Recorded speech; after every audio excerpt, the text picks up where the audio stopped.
Hello friends, स्वागत है आप सभी का आपके अपने यूट्यूब चैनल सक्सेस मंत्रा ऑनलाइन पाठशाला पर। फ्रेंड्स, आज हमारी प्रैक्टिस 2 स्टार्ट होगी। सीडीपी की हम प्रैक्टिस 2 ले रहे हैं। ये हम देखिए एक सीरीज चला रहे हैं जो टॉपिक वाइज प्रैक्टिस है। बहुत अच्छे क्वेश्चन इसमें ले रहे हैं हम लोग। तो आज है विकास की अवस्थाएँ। जो टॉपिक है वो रहेगा विकास की अवस्थाएँ। इसके 30 क्वेश्चन आप लोग दिखेंगे यहाँ पे। 30 क्वेश्चन कवर करेंगे। सारे क्वेश्चन बहुत ज़्यादा इंपॉर्टेंट है, आपके लिए बहुत हेल्पफुल है। और हम इसी 30 क्वेश्चन को लेकर जो है आपका ये विकास की अवस्थाएं टॉपिक जो है आपका ये क्लियर हो जाएगा, कंप्लीट हो जाएगा। ठीक है। और जो भी न्यू स्टूडेंट्स चैनल पर हैं, प्लीज़ चैनल को सब्सक्राइब कर लीजिए और अपने फ्रेंड्स को शेयर कीजिए क्लास, जिससे दूसरों को भी हेल्प मिले। ठीक है, फिर शुरू करते हैं क्लास। देखिए क्वेश्चन नंबर 1 है, मानव विकास का प्रारंभ होता है। मानव विकास का प्रारंभ होता है कब से? पूर्व बाल्यावस्था से, गर्भावस्था से, या शैशवावस्था से, या उत्तर बाल्यावस्था से। बताइए, बहुत अच्छा क्वेश्चन है। मानव विकास का प्रारंभ कब से होता है? ठीक। देखिए क्वेश्चन नंबर 1 का जो आंसर होगा वो सभी लोग जानते होंगे वैसे इसको, क्योंकि बहुत ईजी क्वेश्चन है। मानव विकास का जो प्रारंभ होता है वो गर्भावस्था से ही स्टार्ट हो जाता है। मानव विकास गर्भावस्था से ही स्टार्ट हो जाता है। ठीक है। और ये विकास जो है गर्भावस्था से आरंभ होकर और जीवन पर्यंत चलता है। क्लियर? देखते हैं सेकंड क्वेश्चन क्या रहेगा। सेकंड क्वेश्चन है, बचपन का सांप्रतिक दृष्टिकोण की मान्यता है।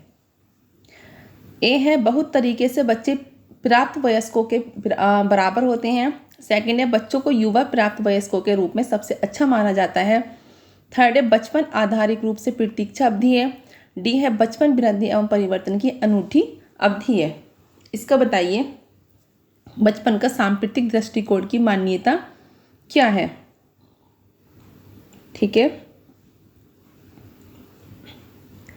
टेट में आया हुआ क्वेश्चन है ये। तो देखिए क्वेश्चन नंबर 2 का जो आंसर रहेगा यहाँ पर वो होगा डी, बचपन वृद्धि एवं परिवर्तन की अनूठी अवधि है। क्लियर? क्वेश्चन नंबर 3 देखेंगे।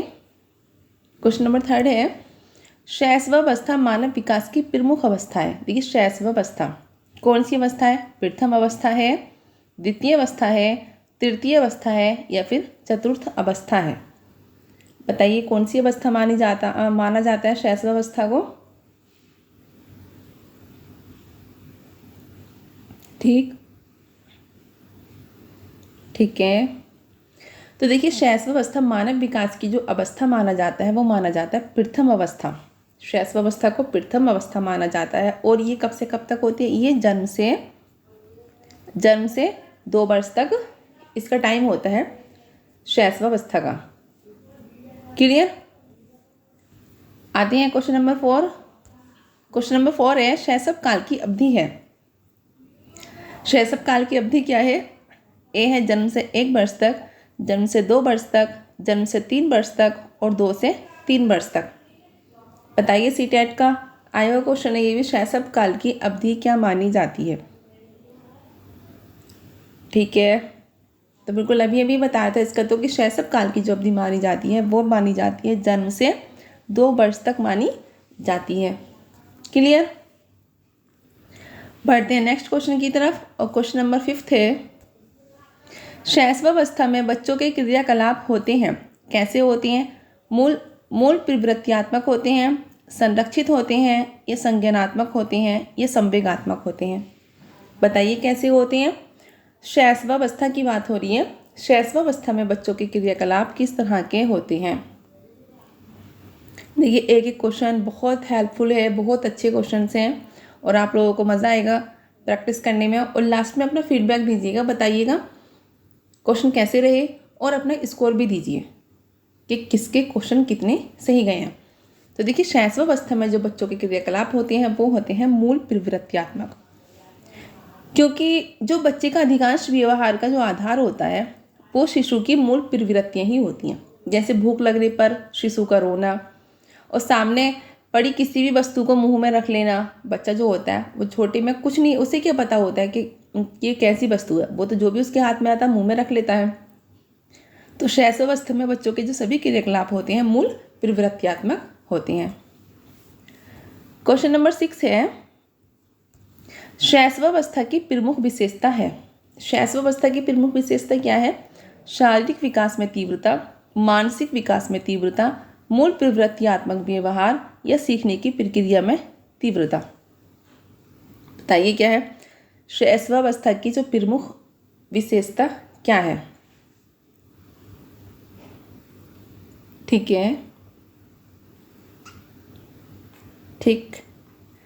तो शैशवावस्था की जो प्रमुख विशेषता होगी यहाँ पर वो होगी मूल प्रवृत्त्यात्मक व्यवहार। क्लियर? बढ़ते हैं नेक्स्ट क्वेश्चन की तरफ और क्वेश्चन नंबर 7 देखते हैं। क्वेश्चन नंबर 7 है, शैशवावस्था की मुख्य विशेषता क्या नहीं है? क्या नहीं है? ठीक है, सीखने की प्रक्रिया में तीव्रता, जिज्ञासा की प्रवृत्ति, अनुकरण द्वारा सीखने की प्रवृत्ति, ये चिंतन प्रक्रिया।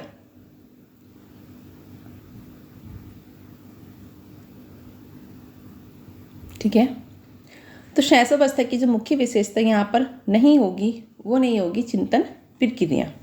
ठीक है, क्योंकि बच्चा इतना छोटा होता है कि वो इतने छोटे में चिंतन प्रक्रिया वो नहीं कर पाता है। क्वेश्चन नंबर 8 देखेंगे। क्वेश्चन नंबर 8 क्या है यहाँ पर? क्वेश्चन नंबर 8 है, निम्नलिखित अवधि में से किस में शारीरिक वृद्धि एवं विकास तीव्र गति से गठित होता है? शैशवावस्था एवं प्रारंभिक बाल्यावस्था में, प्रारंभिक बाल्यावस्था एवं मध्य बाल्यावस्था में, मध्य बाल्यावस्था एवं किशोरावस्था में, ये किशोरावस्था एवं वयस्कता में। बताइए किस अवधि में शारीरिक वृद्धि और विकास तीव्र गति से गठित होता है? जिसमें शारीरिक वृद्धि और विकास जो है वो तेजी से बढ़ता है, वो कौन सी अवस्था होती है? तो वो जो अवस्था होती है वो होती है शैशवावस्था और प्रारंभिक बाल्यावस्था में शारीरिक वृद्धि जो है बहुत तेजी के साथ बढ़ती है। ठीक है, आते हैं नेक्स्ट क्वेश्चन की तरफ बढ़ते हैं। क्वेश्चन नंबर 9 है, स्व केंद्रित अवस्था होती है बालक के जन्म से 2 वर्ष तक, 3 से 6 वर्ष तक, 7 वर्ष से किशोरावस्था तक और या फिर किशोरावस्था में। बताइए स्व केंद्रित अवस्था बालक की किस अवस्था में होती है? स्व केंद्रित अवस्था। ठीक है, तो देखिए स्व केंद्रित अवस्था जो होती है वो 3 से 6 वर्ष तक के बालक में होती है। ठीक, शैशवावस्था का अंतिम चरण 3 से 6 वर्ष में बालक केवल अपने स्वयं की प्रसन्नता व खुशी के बारे में सोचता है। ठीक है, इसलिए शैशवावस्था को स्व केंद्रित अवस्था भी कहा जाता है। क्लियर है? फिर आ जाते हैं शैशवावस्था के लिए उत्तम शिक्षण विधि है मॉन्टेसरी विधि, खेल विधि, किंडरगार्टन विधि या फिर उपरोक्त सभी। बताइए शैशवावस्था के लिए उत्तम शिक्षण विधि कौन सी है? ठीक है, देखिए शैशवावस्था में जो है मॉन्टेसरी विधि भी है, खेल विधि से भी पढ़ाया जाता है, किंडरगार्टन विधि भी, तीनों जो है ये शैशवावस्था में यूज़ की जाती हैं। तो इसलिए इसका आंसर हो जाएगा उपरोक्त सभी। ठीक है, जैसे वर्तमान में प्ले स्कूलों में दी जाती है शिक्षण विधि, मॉन्टेसरी विधि से है, खेल विधि से है, किंडरगार्टन विधि से है, ये सभी शैशवावस्था के लिए उत्तम शिक्षण विधियाँ हैं। तो इसका आंसर हो जाता है उपरोक्त सभी। क्वेश्चन नंबर 11 है, नर्सरी कक्षा में शुरुआत करने के लिए कौन सी विषय वस्तु सबसे अच्छी है? मेरा पड़ोस, मेरा विद्यालय, मेरा परिवार और मेरा प्रिय मित्र। बताइए नर्सरी कक्षा में शुरुआत करने के लिए कौन सी विषय वस्तु सबसे अच्छी है? बहुत अच्छा क्वेश्चन है। देखिए नर्सरी कक्षा में जब बच्चा शुरुआत करता है, बहुत छोटा होता है, तो उसको सबसे पहले क्या होता है? परिवार। उसका परिवार उसके लिए बहुत ज़्यादा मायने रखता है। तो बालक के जो सामाजिकरण में परिवार का प्रमुख योगदान होता है। बालक अपनी उम्र के वृद्धि के साथ साथ परिवार के जो सदस्य होते हैं अनेक गुणों को सीखता है, मतलब उन अपने जो परिवार के सदस्य होते हैं उनसे वो कुछ ना कुछ सीखता है। तो इसलिए नर्सरी कक्षा में जो शुरुआत होती है उसके लिए सबसे अच्छी विषय वस्तु होगी मेरा परिवार। क्लियर? चलते हैं नेक्स्ट क्वेश्चन की तरफ। क्वेश्चन नंबर 12 है, रेस्ट की अवस्था तक बालक की दृष्टि एवं श्रवण इंद्रियां पूर्ण विकसित हो चुकी होती हैं। 3 अथवा 4 वर्ष, 6 अथवा 7 वर्ष, 8 अथवा 9 वर्ष, या इनमें से कोई नहीं। ठीक है। कौन सी अवस्था तक जो है बालक की दृष्टि एवं श्रवण इंद्रियां पूर्ण विकसित हो चुकी होती हैं? तो इसका जो आंसर हो जाता है वो होता है 3 अथवा 4 वर्ष। और 3 अथवा 4 वर्ष तक बच्चे की दृष्टि एवं श्रवण इंद्रियां जो हैं पूरी तरह से विकसित हो चुकी होती हैं। क्लियर? पढ़ते हैं नेक्स्ट क्वेश्चन की तरफ। क्वेश्चन नंबर 13 है, बाल्यावस्था की अवधारणा से क्या अभिप्राय है? ए है समकालीन सामाजिक संरचनावादी मनोवैज्ञानिकों के अनुसार यह एक सामाजिक संरचना है। सेकंड है, यह है कि बच्चे दुष्ट रूप से पैदा होते हैं और उन्हें सभ्य बनाया जाता है। थर्ड है, यह है कि बच्चे शून्य से शुरुआत करते हैं और उनके गुण पूरी तरह से परिवेश के द्वारा निर्धारित किए जाते हैं। फोर्थ है, यह विभिन्न सांस्कृतिक संदर्भों में सार्वभौम रूप से समान है। बताइए बाल्यावस्था की जो अवधारणा है उससे क्या अभिप्राय है? ठीक है, तो देखिए यहाँ पर जो इसका आंसर बनता है वो होता है समकालीन सामाजिक संरचनावादी मनोवैज्ञानिकों के अनुसार यह एक सामाजिक संरचना है। तो ये बाल्यावस्था की जो अवधारणा है उससे जो अभिप्राय होता है वो होता है बाल्यावस्था के दौरान बालक सामाजिक अंतःक्रिया से जुड़ जाता है और वह अपने आयु वर्ग के बच्चों के साथ व्यवहार करता है, मित्रता बनाता है और वह धीरे धीरे सामाजिक पहलुओं को भी समझने लगता है। ठीक है, तो एक तरह से वो सामाजिक संरचना का एक भाग बन जाता है। क्लियर? सीटेट का क्वेश्चन था ये। क्वेश्चन नंबर 14 लेंगे। निम्नलिखित में से मध्य बाल्यावस्था की अवधि का मुख्य परिमाण चिन्ह कौन सा है? प्रतीकात्मक खेल का उभरना, तर्क संगत विचारों का विकास जो कि प्राकृतिक रूप से मूर्त है, पेशीय कौशल और समग्र शारीरिक वृद्धि का तेजी से विकास, यह तर्क और अमूर्त रूप से सोचने की क्षमता का विकास। बताइए बाल्यावस्था की अवधि का जो मुख्य परिमाण चिन्ह कौन सा है? ठीक है, मध्य बाल्यावस्था की, इसमें दे रखा मध्य बाल्यावस्था की। तो इसका जो आंसर होगा वो होगा तर्क संगत विचारों का विकास जो कि प्राकृतिक रूप से मूर्त है, क्योंकि मध्य बाल्यावस्था में बच्चे तार्किक और मूर्त रूप से सोचना प्रारंभ कर देते हैं। ठीक है, और मध्य बाल्यावस्था 6 से 12 वर्ष की आयु ऐसी होती है, मतलब जो 6 से 12 वर्ष की आयु होती है ये मध्य बाल्यावस्था में। पियाजे ने इस अवस्था को मूर्त संक्रियात्मक अवस्था कहा है, जिसमें बालक तार्किक एवं मूर्त रूप से चिंतन करने लगता है। ठीक, बढ़ते हैं नेक्स्ट क्वेश्चन की तरफ। क्वेश्चन नंबर 15 लेंगे। क्वेश्चन नंबर 15 है, निम्नलिखित में से कौन सा उत्तर बाल्यावस्था का लक्षण है? उत्तर बाल्यावस्था का हठी, समय की संकल्पना, सामाजिक संकल्पना या वीर पूजा। बताइए उत्तर बाल्यावस्था का लक्षण कौन सा है? ठीक है, देखिए यहाँ पर उत्तर बाल्यावस्था का जो लक्षण है वो है हठी।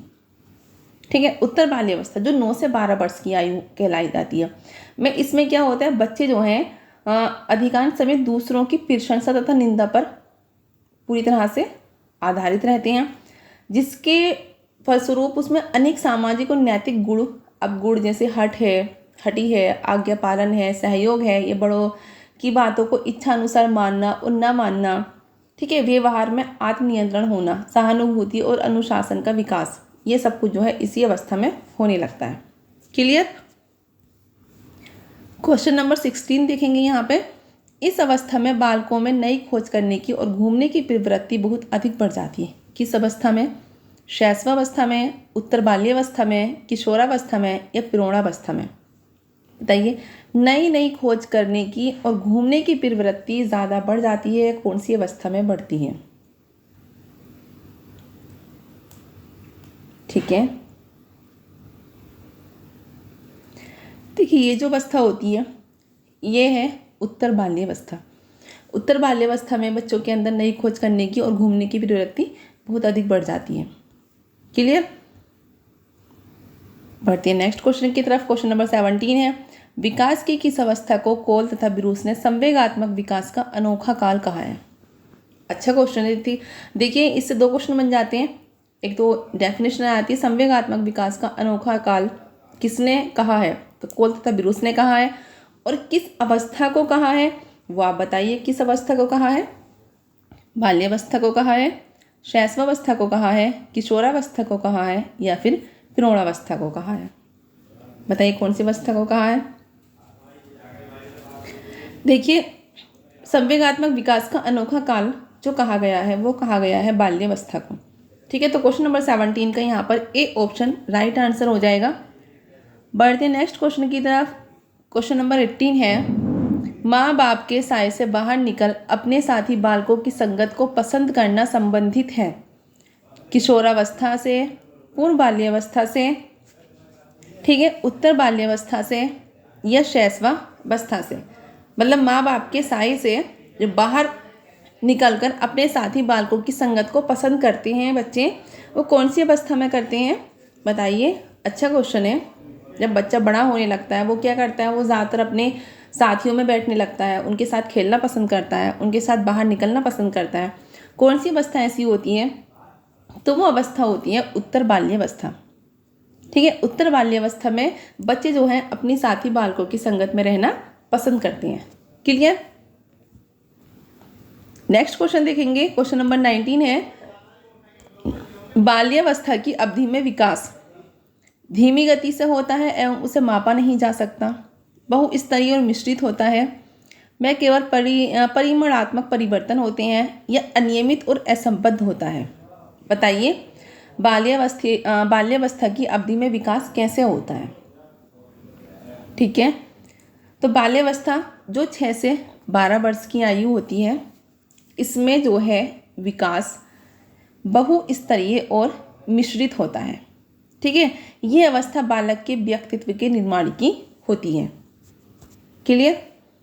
क्वेश्चन नंबर 20 देखेंगे यहाँ पर। क्वेश्चन नंबर 20 है, निम्न में कौन सी बाल्यावस्था की एक विशेषता नहीं है? सामूहिकता की प्रबलता, जिज्ञासा की कमी, अभिवृद्धि में स्थिरता, या समूह एवं खेलों में सहभागिता? बताइए, बाल्यावस्था की एक विशेषता नहीं है, कौन सी नहीं है? ठीक है, तो इसमें जो इसका आंसर हो जाएगा, बाल्यावस्था की जो एक विशेषता नहीं है वो नहीं है जिज्ञासा की कमी। ये बाल्यावस्था की जो प्रमुख विशेषताएं हैं वो है जैसे प्रबल सामूहिकता की भावना, प्रबल जिज्ञासा प्रवृत्ति, अभिवृद्धि में स्थिरता, समूह एवं खेलों में सहभागिता, या आत्मनिर्भरता की भावना। लेकिन जिज्ञासा की कमी जो है वो बाल्यावस्था की विशेषता नहीं है। क्लियर? चलते नेक्स्ट क्वेश्चन की तरफ। क्वेश्चन नंबर 21 है, बाल्यावस्था की प्रमुख मनोवैज्ञानिक विशेषता क्या है? निर्भरता, सामूहिकता की भावना, धार्मिकता, अनुकरणात्मक प्रवृत्ति का अभाव? बताइए, क्वेश्चन नंबर 21 का आंसर यहाँ पर क्या हो जाएगा? बाल्यावस्था की प्रमुख मनोवैज्ञानिक विशेषता क्या है? ठीक है, देखिए इसमें जो आंसर होता है वो बनता है बी, सामूहिकता की भावना। ठीक है, सामूहिकता की भावना जो है वो बाल्यावस्था की प्रमुख मनोवैज्ञानिक विशेषता है। क्वेश्चन नंबर 22 पर आते हैं, निम्न में से कौन सी बात की बाल्यावस्था के बौद्धिक विकास की विशेषता नहीं है? ए है विज्ञान की काल्पनिक कथाओं में अधिक रुचि, ठीक है, बढ़ती हुई तार्किक शक्ति, भविष्य की योजना की सूझबूझ, या काल्पनिक भयों का अंत? तो बताइए, बाद की बाल्यावस्था के बौद्धिक विकास की विशेषता कौन सी नहीं है? ठीक है, तो इसमें जो है बाद की बाल्यावस्था के बौद्धिक विकास की विशेषता नहीं है भविष्य की योजना की सूझबूझ। क्लियर? ठीक है, चलते नेक्स्ट क्वेश्चन की तरफ। क्वेश्चन नंबर 23 है, गर्व तथा शर्म जैसी भावना का विकास किस अवस्था में होता है? शैशवावस्था में, बाल्यावस्था में, किशोरावस्था में, या वृद्धावस्था में? बताइए, शर्म तथा गर्व जैसी भावना का विकास किस अवस्था में होता है?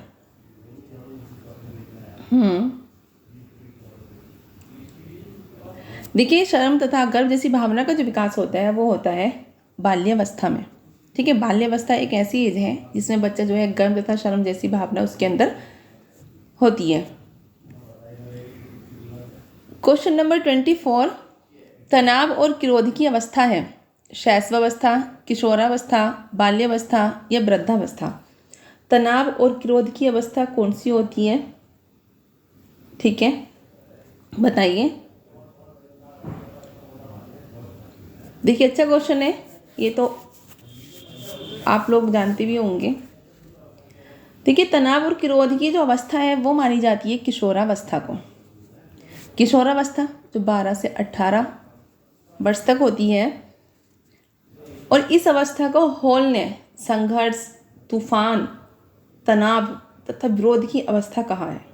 ठीक है, हॉल ने कहा है इस अवस्था को तनाव की अवस्था, संघर्ष की अवस्था, तूफान की अवस्था और विरोध की अवस्था कहा है। क्लियर?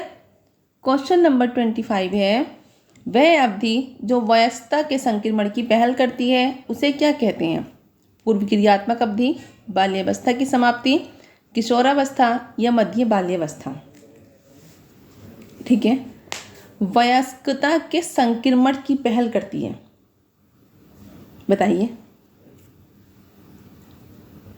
तो ये जो अवस्था होती है, ये अवस्था होती है किशोरावस्था। किशोरावस्था जो है वयस्कता के संक्रमण की ये पहल करती है, किशोरावस्था। क्लियर? बढ़ती है नेक्स्ट क्वेश्चन की तरफ। क्वेश्चन नंबर 26 है, क्या कहता है क्वेश्चन नंबर 26? देखते हैं। विद्रोह की भावना की प्रवृत्ति निम्न में से किस अवस्था से संबंधित है? विद्रोह की भावना बाल्यावस्था से, शैशवावस्था से, पूर्व किशोरावस्था से या मध्य किशोरावस्था से?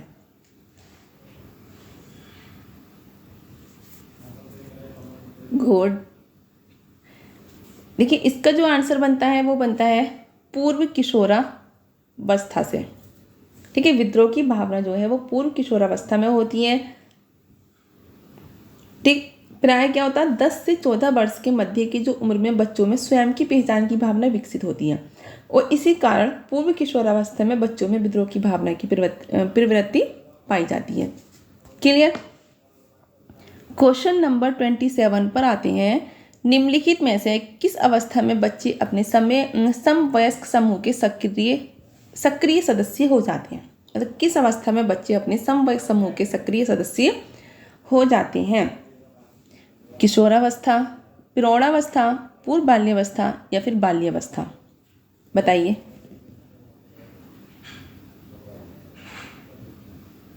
यस, ठीक है। देखिए, किशोरावस्था में जो है बच्चे अपने समवयस्क समूह के सक्रिय सदस्य हो जाते हैं। क्लियर?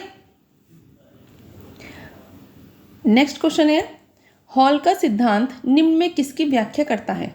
बुद्धि की प्रकृति, अधिगम्य अभिप्रेरणा की भूमिका, मूल्यों का विकास या किशोरों का मनोविज्ञान? बताइए, बहुत अच्छा क्वेश्चन है। हॉल का सिद्धांत निम्न में किसकी व्याख्या करता है?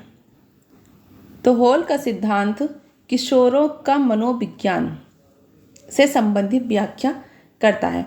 इसके अंतर्गत 12 से 21 वर्ष की आयु वर्ग के किशोरों की शारीरिक, मानसिक, व्यक्तिगत व सामाजिक क्रियाओं व व्यवहारों का अध्ययन किया जाता है। ठीक है, तो बहुत इंपॉर्टेंट क्वेश्चन है ये कि हॉल का सिद्धांत किसकी व्याख्या करेगा? तो किशोरों का मनोविज्ञान की व्याख्या यहाँ पर हॉल का सिद्धांत करता है। क्लियर? नेक्स्ट क्वेश्चन लेंगे। क्वेश्चन नंबर 29 है, विकास के किस काल को दबाव और तनाव का काल कहा गया है? बताइए, विकास के किस काल को दबाव और तनाव का काल कहा गया है? अच्छा क्वेश्चन है। किशोरावस्था को, प्रौढ़ावस्था को, मध्यावस्था को या फिर वृद्धावस्था को? ठीक है, बताइए। तो देखिए, किशोरावस्था को विकास का दबाव और तनाव का काल कहा जाता है, किशोरावस्था को। क्वेश्चन नंबर 30 देखेंगे, और इस सीरीज का लास्ट क्वेश्चन है ये, किशोरावस्था में संवेगों की तीव्रता किस प्रकार प्रकट होती है? प्रतिकूल पारिवारिक संबंध, व्यवसाय की समस्या, नई परिस्थिति के साथ समायोजन या उपरोक्त सभी? किशोरावस्था में संवेगों की तीव्रता किस प्रकार प्रकट होती है? बताइए। प्रतिकूल पारिवारिक संबंध होते हैं, या व्यवसाय की समस्या होती है, या नई परिस्थिति के साथ समायोजन? तो ये सभी होता है किशोरावस्था में।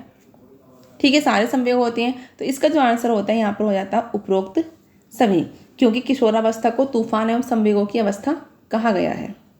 ठीक है, तो ये थे आज के 30 क्वेश्चन। कैसे लगे आप लोगों को बताइएगा, और कितना स्कोर रहा किसका वो आप बताइएगा।